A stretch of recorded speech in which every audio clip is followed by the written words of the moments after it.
کہ زندگی میں کوشش یہ کریں ڈھونڈ ڈھونڈ کر کے میرے آقا کی اداؤں پر عمل کروں.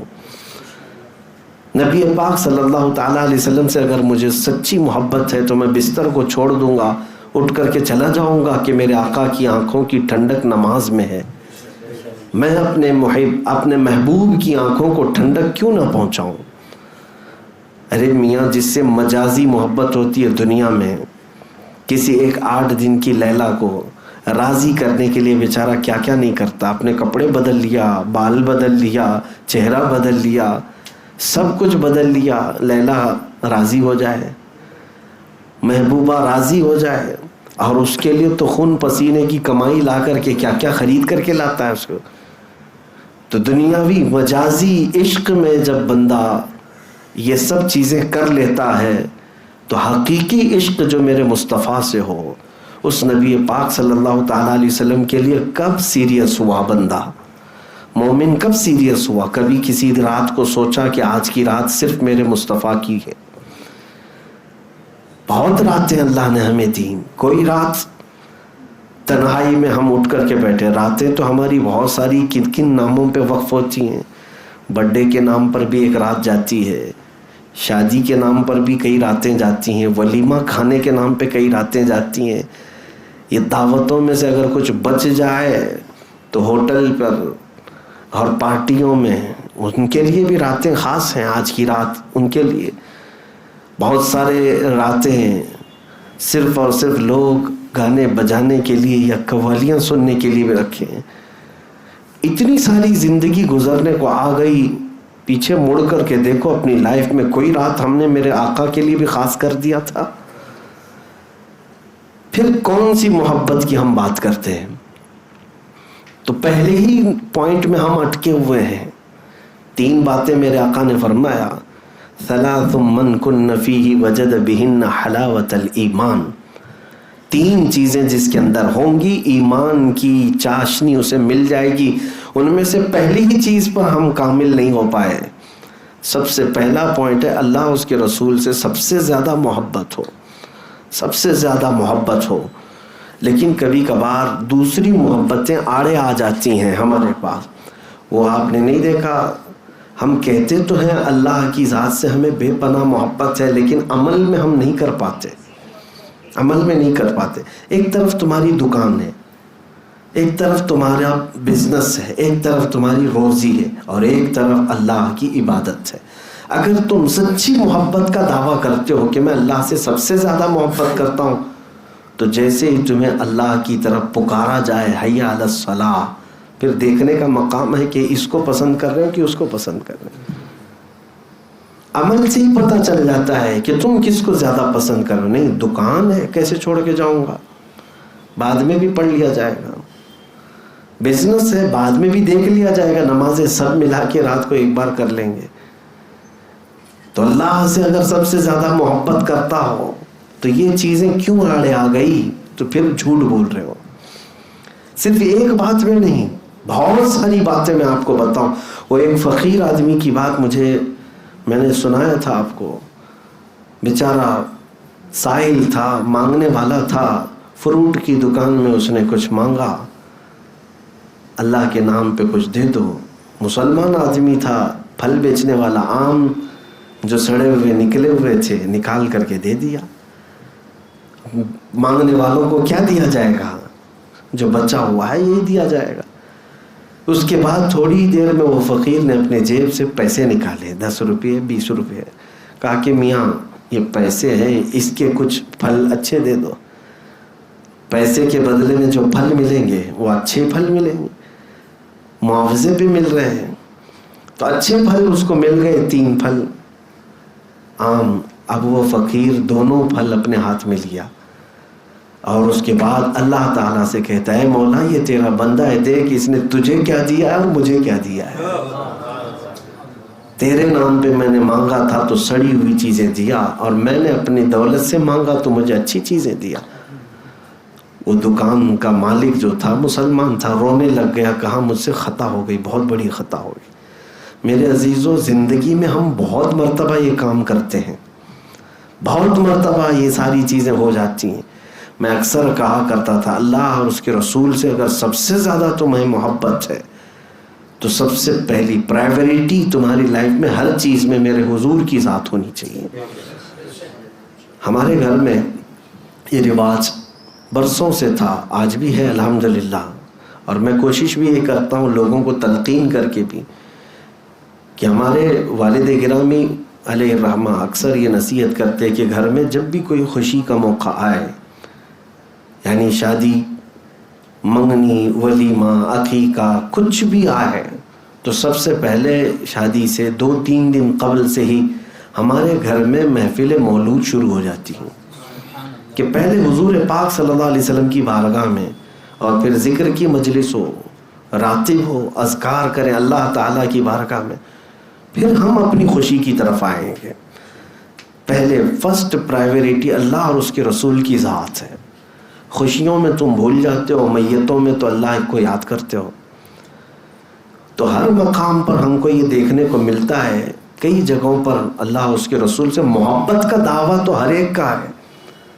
اگر ابھی میں پوچھوں تو سب ہاتھ اٹھا کر کے بولیں گے, دونوں ہاتھ اٹھا دیں گے. دنیا میں ہم اللہ اور اس کے رسول سے سب سے زیادہ محبت کرتے ہیں. میرے عزیزوں, محبت کا تقاضا یہ تو نہیں جو ہمارا لائف سٹائل ہے, ہم جس انداز سے گزر رہے ہیں.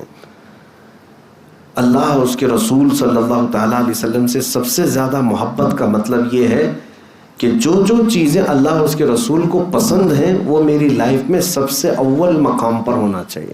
میری پسند بعد میں, حضور کی پسند پہلے. یہ چیز ہو تو پھر آپ اپنے دعوے میں سچے بھی ہیں. میں اکثر یہ کہا کرتا ہوں, حضرت ابو بکر شبلی رحمۃ اللہ تعالیٰ علیہ بہت پائے کے بزرگ ہیں, سلسلہ قادریہ کے مشہور بزرگ.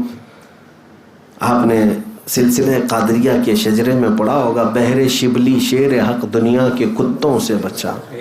اس میں جو شبلی نام آیا ہے یہ حضرت ابو بکر شبلی, یہ حضرت جنید بغدادی رحمۃ اللہ علیہ کے مرید ہیں, خلیفہ, اور غوث پاک رضی اللہ تعالیٰ عنہ کے تیسرے پشت پر مرشد ہیں, دادا مرشد ہیں.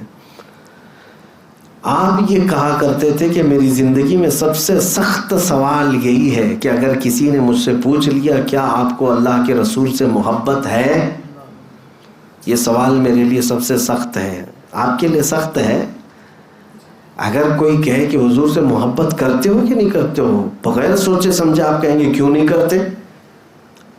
حضرت ابو بکر شبلی سے پوچھا گیا آپ کے لیے سوال سخت کیوں ہے؟ وہ کہتے ہیں اگر اس کے جواب میں میں نے نہ کہہ دیا تو ایمان چلا گیا. اگر سوال کسی نے کیا اللہ کے رسول سے محبت ہے, آپ نے جواب میں نہ کہہ دیا تو ایمان ہی چلا گیا. اور حضرت ابو بکر شبلی فرماتے ہیں اور اگر ہاں کہوں تو میرا دل ملامت کرتا ہے, تو محبت کا دعویٰ کر رہا ہے, کہاں تیرے محبوب کے اعمال اور کہاں تیرے. تو کہتے ہیں اس بیچ میں کشمکش میں رہ جاتا ہوں, جواب دوں تو کس بات کا جواب دوں, نہ بھی نہیں کہہ سکتا, اور ہاں کہوں تو جھوٹا نہ پڑ جاؤں. میرے عزیزو, یہ شہادت گہے الفت میں ہے, قدم رکھنا لوگ آسان سمجھتے ہیں مسلمان ہونا. اسی لیے میں یہ پہلے پوائنٹ پر ہی آپ سے آج مخاطب ہوں کہ کوشش یہ کرو کہ ہمارے ہر عمل میں, ابھی تو فی الحال دماغی محبت چل رہی ہے, دل کی محبت چل رہی ہے, یہ بھی ٹھیک ہے. دھیرے دھیرے رفتہ رفتہ ایک وقت ایسا آئے گا کہ پھر آپ کا ہر عضو بھی محبت کرنے لگ جائے گا. دل تو محبت کر رہا ہے, اس میں کوئی شک نہیں. اس کی علامت کیا ہے؟ آپ کا دل اللہ سے بھی محبت کر رہا ہے, حضور سے بھی محبت کر رہا ہے. اس کی علامت یہ ہے کہ آپ نبی کے خلاف اور اللہ کے خلاف کچھ بھی سننا پسند نہیں کرتے. حقیقت ہے یا نہیں؟ دل محبت کر رہا ہے اس لیے تو آپ مخالفت نہیں پسند کرتے, محبوب کے خلاف کوئی ادا کوئی جملہ بھی پسند نہیں آتا. تو یہ محبت تو آج ہے, دل کی محبت ہے, دماغ کی ذہن سے محبت ہے, لیکن اب رفتہ رفتہ جو جسم کے ہر عضو کے اندر محبت آنی چاہیے اس کی کمی ہے. اور وہیں جب یہ سلوک جس کو کہتے ہیں تصوف کے راستے میں, سلوک منزل ہے, جب بندہ اپنے ہر عضو سے یہ ثابت کر دے، ہاتھ اٹھے تو بھی لگنے لگے کہ یہ رسول پاک کی محبت میں ہی کرتا ہے، اٹھنا بیٹھنا چلنا پھرنا کھانا پینا سونا، دھیرے دھیرے زندگی کا لائف سٹائل چینج ہوتا گیا، اپنے محبوب کی طرح ہونے لگ گیا، تو سمجھ لو کہ اب پورا جسم محبت کر رہا ہے، پورا جسم محبت کر رہا ہے، ہر عضو محبت کر رہا ہے۔ اللہ رب العزت سے جب محبت کرنے والوں کا حال یہ ہے کہ ان کے ٹکڑے بھی کر دیے جائیں تو ہر ٹکڑے سے اللہ کی آواز آتی ہے، اللہ اللہ کی صدا آتی ہے۔ منصور حلاج کے متعلق ہم نے سنا ہے، ان کو پھانسی دے دی گئی تھی، لیکن اس کے باوجود ان کے کٹے ہوئے جسم کے ہر ٹکڑے سے آواز آتی تھی اللہ تبارک و تعالیٰ کی بزرگی بیان کرنے کی۔ تو بہرحال زندگی میں ابھی ایمان کی لذت اور ایمان کی چاشنی اگر آپ کو پانا ہے تو سب سے پہلا پوائنٹ یہ ہے، اللہ اور اس کے رسول سے سب سے زیادہ محبت کرو، اور کوئی چیز آڑے نہ آئے، بیچ میں کوئی چیز آڑے نہ آئے۔ وہ بدر کے صحابہ جو شہید ہو گئے، 2 چھوٹے بچے معاذ اور معوذ رضی اللہ تعالیٰ عنہ، پتہ ہے ایک بچے کا اس میں ہاتھ کٹ گیا تھا اور بغل کی چمڑی سے لٹک رہا تھا، اس بچے نے اپنے ہاتھ کو پیر کے نیچے رکھ کر کھینچ کے نکال دیا تھا، کس لیے کہ وہ بائیں ہاتھ میں تلوار لے کر کے لڑ رہا ہے اور یہ ہاتھ لٹک لٹک کر سامنے آتا تھا، تو اس نے یہ ہاتھ کھینچ کر کے نکال دیا اور یہ کہا میرے اور میرے رب کی رضا کے بیچ میں جو بھی چیز آئے میں نکال دوں گا۔ جو خلل اندازی پیدا کر رہا ہے، اپنے جسم کے پارٹ کو جو الگ کر دے، یہ وہ لوگ ہیں جو سچی محبت کے دعوے دار ہیں اور انہیں ایمان کی لذت ملی ہے۔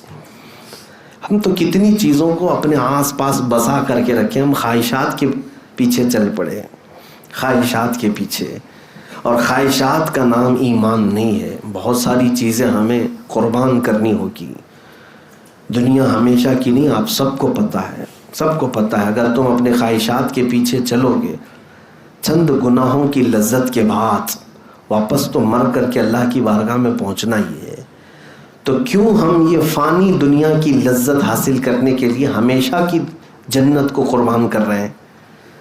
جہاں ہمیشہ ہمیشہ رہنا ہے اس زندگی کو آپ مد نظر رکھیں۔ تھوڑی تکلیفیں ہوں گی دنیا میں، ہو سکتا ہے تم جو چاہ رہے ہو آج اس کو قتل کر دیا، تم نے اس خواہش کو مار دیا، تھوڑے دن تک بے قراری رہے گی، بے چینی رہے گی، ارے ساری دنیا کر رہی ہے میں کیوں نہ کروں، نشہ وہ بھی کر رہا ہے، ہاں نشہ، تاش کے پتے، جوا، یہ سب تو حرام کاریوں سے وہ بھی تو آگے بڑھ رہا ہے، میں کیوں نہ کروں۔ اسلام نے سود سے روک دیا ہے، فلاں تو سود اور بڈی میں تو کروڑ پتی بن گیا، میں بھی تھوڑا حاصل کر لیتا، کیا ہو جاتا۔ یہ خواہشات تو دوسروں کو دیکھ دیکھ کر بار بار آتی رہیں گی، بار بار ہوتی رہیں گی، اور ہر خواہش کو جب تم مار دو گے اللہ کے لیے، پھر یہی وہ منزل ہے جب تمہیں ایمان کی لذت مل جائے گی۔ کسی دن بہک گئے، اللہ کو چھوڑ دیا اور اپنی خواہش کے پیچھے چل پڑے لوگ۔ یہ اب نوجوانوں کے لیے بڑا چیلنج ہوتا ہے، بہت چیلنج۔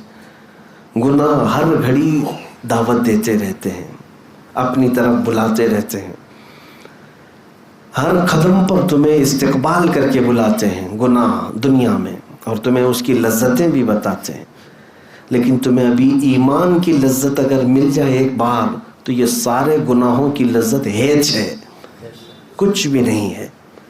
میں آپ کو بتاؤں، دنیا میں اگر سب سے بڑا مالدار جو ساری خوشیاں حاصل کر چکا ہوگا، کوئی چیز باقی نہ رہے آج کے دور میں، جس کو کہیں آپ کہ اس کو بادشاہت مل گئی اور سونے کا مکان بنا لیا، سونے کی کرسی میں رہ لیا، سب کچھ اسے مل گیا، اتنے عیش سے دنیا میں رہا، تو یہ کتنے برابر ہو جائے گا پتہ ہے آپ کو؟